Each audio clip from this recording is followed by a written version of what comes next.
Hello class third बच्चों, आज हम हिंदी व्याकरण पढ़ेंगे। आपकी जो हिंदी व्याकरण की पुस्तक है व्याकरण पुष्प 13, जो कि अनेक शब्दों के लिए एक शब्द है, आज मैं उसको आपको समझाने जा रही हूँ। तो आप लोग अपनी हिंदी व्याकरण की पुस्तक का पेज नंबर 65 निकालिए। ठीक है बच्चों, तो इस पार्ट में हम क्या पढ़ेंगे कि जो वाक्यांश होते हैं, यानी कि वाक्य किसको कहते हैं? वाक्य कहते हैं एक सेंटेंस को, ठीक है। और अंश मतलब होता है उस वाक्य का कोई हिस्सा या भाग। अंश का अर्थ होता है हिस्सा या भाग। तो जो एक वाक्य का अंश है उसके लिए हम जो शब्द प्रयोग में लाते हैं, हम आज उसके बारे में इस पाठ के द्वारा जानेंगे। ठीक है बच्चों, तो कुछ शब्द का अर्थ वाक्यों के समान बड़ा होता है। यानी कि कुछ शब्द ऐसे होते हैं, जैसे यदि हम उनको बोलेंगे तो हम समझ जाएंगे कि अगर हम इसको वाक्य के रूप में लिखें तो कैसे लिखेंगे। ठीक है, जैसे अगर मैं बोलूं जो छात्र छात्राओं को पढ़ाए, वो कौन कहलाएगा? आप समझ जाएंगे ना। यदि मैंने बोला कि वह कौन है जो छात्र या छात्राओं को पढ़ाता है, तो आपको फटाक से पता चल जाएगा कौन है वो, शिक्षक या शिक्षिका। ठीक है, उसी प्रकार से अगर मैं बोलूं कि गाना कौन गाता है या गाना गाने वाले को हम क्या बोलते हैं, तो आप लोग बोलोगे गायक। यदि मैं बोलूं जो हमारा इलाज करता है वह कौन है, आप लोग फटाक से समझ जाओगे कि वो चिकित्सक है या डॉक्टर है। ठीक है, उसी प्रकार से यदि मैं आपसे पूछूं कि जो पेड़ पौधों या फूलों की रखवाली करता है या उनकी देखभाल करता है उसको क्या कहते हैं, तो आप लोग समझ जाओगे कि वो माली है। या मैं इसको दूसरे तरह से अगर पूछूं कि पेड़ पौधों की देखभाल कौन करता है, तो आप लोग को पता होगा कि जो पेड़ पौधों की देखभाल करता है वह कौन होता है? माली। ठीक है, उसी प्रकार से यदि मैं आपसे पूछूं कि धोबी किसको कहते हैं, तो आप लोगों को पता है जो कपड़े धोता है वह धोबी कहलाता है। ठीक है, उसी प्रकार से जैसे मछली है, मछली कहाँ रहती है? जल में रहती है। तो मछली जल में विचरण करती है, या जल में विचरण करने वाला, विचरण मतलब घूमना। ठीक है, तो मछली कहाँ रहती है? जल में रहती है, तो मछली क्या हो गई? जलचर। ठीक है, उसी प्रकार विद्या का घर किसे कहते हैं? विद्यालय को। ठीक है, विद्या प्लस आलय यानी कि विद्या का घर, आलय मतलब घर। तो आज हम वाक्यांश के लिए एक शब्द के बारे में जानेंगे। अब आप लोग अपनी पुस्तक का पेज नंबर 66 निकालिए। यहाँ पर कुछ उदाहरण दिए हैं, पहले मैं उनके अनेक शब्द पढ़ूंगी, फिर उसके साथ साथ मैं उनके लिए जो एक शब्द प्रयुक्त हुआ है उसको हम पढ़ेंगे। ठीक है, आप लोग बहुत ध्यान से देखिएगा। तो जैसे अभी मैंने आपको कुछ उदाहरण दिया, जैसे मैंने अभी आपको बोला कि जो छात्र छात्राओं को पढ़ाए वो अध्यापक या अध्यापिका या शिक्षक या शिक्षिका। जो गाना गाता हो वो गायक, जो गाना गाती हो वह कौन है? गायिका। जो सबके कपड़े धोता है वह कौन है? धोबी। और जो पेड़ पौधों और फूलों की देखभाल करता है वह कौन है? कौन करता है? वह माली है। तो जो ये अध्यापक, अध्यापिका, गायक, गायिका, माली या धोबी, इन शब्दों का जो प्रयोग किया गया है वही वाक्यांश के लिए एक शब्द कहलाए जाते हैं। ठीक है, यानी कि हम इसको इस प्रकार से भी कह सकते हैं कि बात को कम शब्दों में प्रभावशाली ढंग से कहने के लिए हम अनेक शब्दों के लिए एक शब्द का प्रयोग करते हैं। तो अब हम कुछ ऐसे अनेक शब्दों के लिए एक शब्द के बारे में अभी पढ़ेंगे। जैसे यहाँ पर देखिए बहुत सारे उदाहरण दिए हैं, तो मैं एक एक करके सबको पढ़ती हूँ, आप लोग भी उनको समझने की कोशिश कीजिए। पहला है जल में विचरण करने वाला। तो जल में विचरण करने वाला भी मैंने आपको उदाहरण दिया था, मछली करती है और मगरमच्छ करता है जल में विचरण। बहुत सारे जीव जंतु हैं जो जल में विचरण करते हैं। तो उन सभी के लिए एक जो शब्द है वह प्रयुक्त हुआ है कि जलचर, यानी कि जो जल में विचरण करता है वह जलचर कहलाता है। ठीक है। अब जिस प्रकार जल में विचरण करने वाला जलचर कहलाता है, उसी प्रकार थल में विचरण करने वाला या थल पर विचरण करने वाला, जल मतलब तो हो गया पानी, ठीक है, लेकिन थल मतलब जमीन या धरती, तो थल पर विचरण करने वाला थलचर, जैसे जल पर विचरण करने वाला जलचर कहलाता है, उसी प्रकार थल पर विचरण करने वाला थलचर कहलाता है। ठीक है। और तीसरा है जहाँ हम पढ़ने जाते हैं। हम कहाँ पढ़ने जाते हैं? हम पाठशाला में पढ़ने जाते हैं। ठीक है। चौथा है लालच करने वाला। जो लालच करता है उसके लिए हम क्या शब्द उपयोग में लाते हैं? लालची। तो लालची वह व्यक्ति होता है जो लालच करता है। उसी प्रकार नंबर 5 कृषि या खेती करने वाला कौन होता है? खेती कौन करता है? किसान। ठीक है ना। तो खेती करने वाला जो अनेक शब्द हैं उसके लिए एक शब्द क्या होगा? कृषक या किसान। अब नंबर 7 जो पढ़ा लिखा न हो, वो क्या कहलाया जाएगा? जो पढ़ा लिखा न हो उसके लिए जो एक शब्द है वह है निरक्षर। निर माने बिना और अक्षर माने पढ़ाई के या ज्ञान के। तो जो पढ़ा लिखा नहीं है उसको हम बोलेंगे निरक्षर। उसी प्रकार नंबर 8 देखिए, जो व्यक्ति कविता लिखता हो वह कौन होता है? कवि।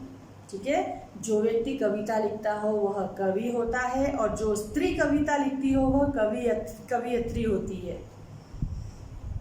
ठीक है। तो 10वां नंबर है जो चित्र बनाता हो उसको क्या बोलते हैं? चित्रकार। जो चित्र बनाता है वह चित्रकार कहलाया जाता है। उसी प्रकार से 11 नंबर जो लोहे की चीज बनाता हो उसको क्या बोलेंगे? लोहार। लोहार वह व्यक्ति होता है जो लोहे की चीज बनाता है। ठीक है।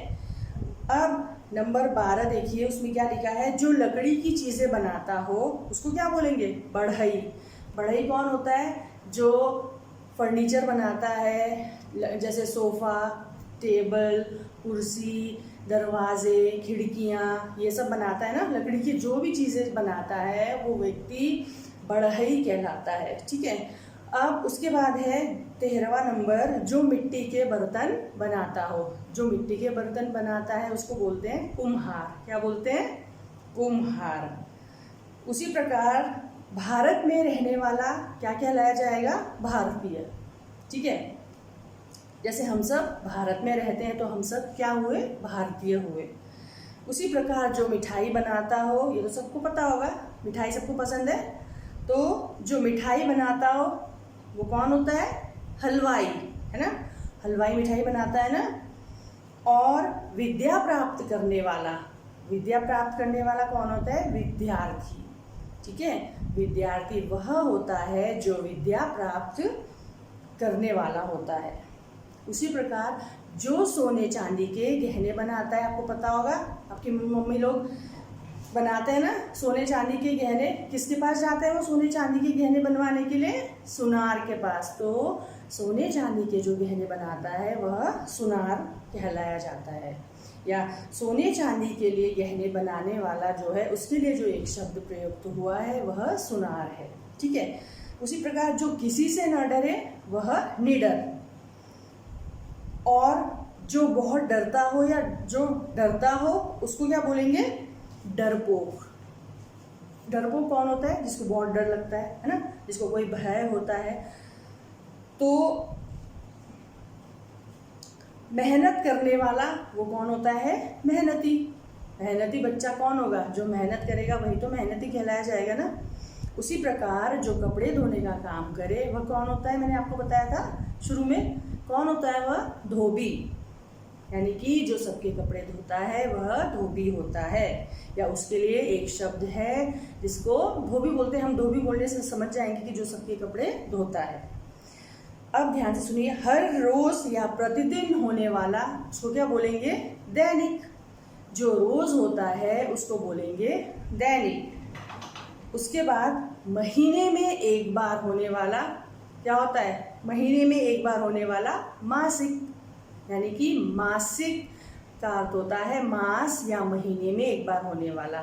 जो रोज होता है उसको बोलेंगे दैनिक, और जो महीने में एक बार होता है उसको बोलेंगे मासिक। उसी प्रकार सप्ताह में एक बार होने वाला उसको क्या बोलेंगे? साप्ताहिक। जब भी ये शब्द साप्ताहिक आएगा तो आपको पता लग जाएगा कि सप्ताह में एक बार होने वाला जो शब्द है वह है साप्ताहिक। ठीक है। उसी प्रकार से वर्ष में एक बार होने वाला, वर्ष का मतलब होता है साल, जो साल में एक बार होता है या वर्ष में एक बार होता है उसके लिए एक शब्द जो है हम इस्तेमाल करते हैं या हम प्रयोग में लाते हैं वह है वार्षिक, यानी कि वर्ष में एक बार होने वाला वार्षिक। उसके बाद है जहाँ पुस्तकें रखी जाती हैं या पुस्तकों का घर क्या होता है? पुस्तकालय, लाइब्रेरी जिसको बोलते हैं ना। तो पुस्तकालय वह होता है, वह स्थान होता है जहाँ पुस्तकों को रखी जाती है, यानी कि जिसको हम ऐसे भी बोल सकते हैं कि पुस्तकों का घर, पुस्तकालय। शहर में रहने वाला शहरी, शहरी मतलब जो इंसान शहर में रहता हो वह शहरी। अब जो मूर्ति बनाता हो वह क्या हो गया? उसके लिए कौन सा शब्द हम प्रयोग में लाएंगे? मूर्तिकार। ठीक है। जिस प्रकार चित्र बनाने वाला चित्रकार, उसी प्रकार मूर्ति बनाने वाला मूर्तिकार। जो पेड़ पौधों की देखभाल करता हो वो कौन है? आपको पता है ना, अभी बताया था मैंने, माली। ठीक है। और जो सत्य बोलता हो उसको बोलते हैं सत्यवादी। यदि मैंने बोला सत्यवादी तो आप लोग समझ जाइए कि वह सत्यवादी वह इंसान होता है जो हमेशा सत्य बोलता है, सच बोलता है। ठीक है बच्चों।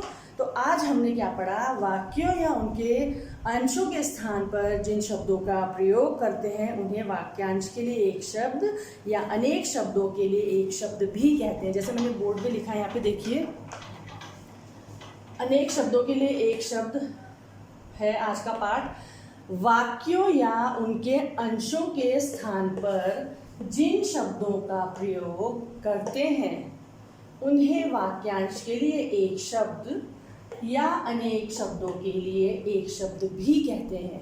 जैसे मैंने यहाँ पर 5 उदाहरण दिए हैं। यहाँ पर मैंने लिखा है अनेक शब्द, और उसके आगे मैंने लिखा है उनके लिए प्रयुक्त होने वाले एक शब्द। ठीक है। जैसे पहला है जल में विचरण करने वाला, अभी बताया था मैंने, जल में विचरण करने वाला, उसके लिए एक शब्द क्या होगा? जलचर। ठीक है। उसी प्रकार नंबर 2, जो पढ़ा लिखा हो, जो पढ़ा लिखा हो वो क्या कहलाया जाएगा? साक्षर। जो पढ़ा लिखा हो उसके लिए एक शब्द है वह है साक्षर। तीसरा है जो किसी से ना डरे, जो किसी से नहीं डरे उसके लिए एक शब्द में हम क्या बोलेंगे? निडर। ठीक है। उसी प्रकार नंबर 4, वर्ष में एक बार होने वाला, उसके लिए एक शब्द है वार्षिक। और अंत में जो सत्य बोलता हो उसके लिए एक शब्द है सत्यवादी। ठीक है बच्चों। तो मुझे उम्मीद है कि आपको ये पाठ समझ में आया होगा। आप लोग अपने घर में एक बार इस पाठ को ज़रूर पढ़िएगा। ठीक है बच्चों। और अपना असाइनमेंट टाइमली भेजिए। और मैं हर बच्चे से ये बोलना चाहूँगी कि अपने हर असाइनमेंट में आप अपना असाइनमेंट नंबर, अपना क्लास, अपना सेक्शन प्रॉपर्ली मेंशन करिए और अपने काम को टाइमली हमें सेंड करिए। अभी भी बहुत सारे बच्चे ऐसे जिनके एक भी असाइनमेंट हमें नहीं मिले हैं, तो बच्चों आप लोग ऐसी लापरवाही बिल्कुल मत कीजिए, क्योंकि इससे आपको ही नुकसान होने वाला है। ठीक है। तो आप लोग अपना काम समय पर पूरा करके हमें भेजिए। अपना ध्यान रखिए, सुरक्षित रहिए और स्वस्थ रहिए। अब हम अगले वीडियो में मिलते हैं, तब तक अपना ध्यान रखिए।